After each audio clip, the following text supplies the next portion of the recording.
વિપુલભાઈ રાણાભાઈ વડેચા। બનાવમાં એવું છે સાહેબ, મારે નાસ્તાની લારી હતી ને એ લોકો નાસ્તો કરવા પેલા 2 જણા આવ્યા હતા ને એ 2 જણા આવ્યા હતા એટલે એમને મને કીધું ભાઈ અમારે નાસ્તો કરવો છે એટલે મેં કીધું ભાઈ 10-15 મિનિટની વાર લાગશે, તમે ઘડીક બેસો બરાબર, મારે બીજા જૂના ગ્રાહક છે એમને હું આપીને તમને આપું। એટલે એ લોકો બેઠા નહીં કે એ ગ્રાહક ભલે બેઠા કે પહેલાં અમને આપી દો, આવી રીતે કહીને મારી યારે માથાકૂટ કરવા લાગી અને ગાળો બોલવા લાગ્યા।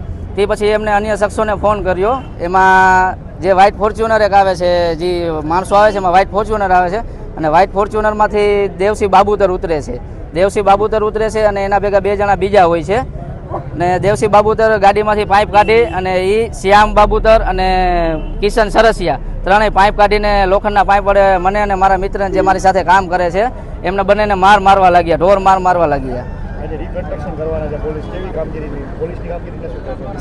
પોલીસે, રાજકોટ પોલીસે મને ઘણો બધો સપોર્ટ કર્યો છે બરોબર। કુવાડવા પોલીસ ચોકીએ અને કુવાડવા પોલીસ ચોકી અમને પહેલાં ન કાંઈ ધ્યાન દીધું, પણ અત્યારે રાજકોટ પોલીસે બધાએ અમને ખૂબ મદદ કરી છે। આપણે જે એને સીસીટીવીના આધારે એ લોકોએ ફરિયાદ લીધી બધી અમારે, અને જે માંગ હતી એ લોકોએ અમારી પૂરી કરે છે। આપણે એનું કીધું કે રિકન્સ્ટ્રક્શન કરાવો એટલે એ લોકો રિકન્સ્ટ્રક્શન માટે આવે છે।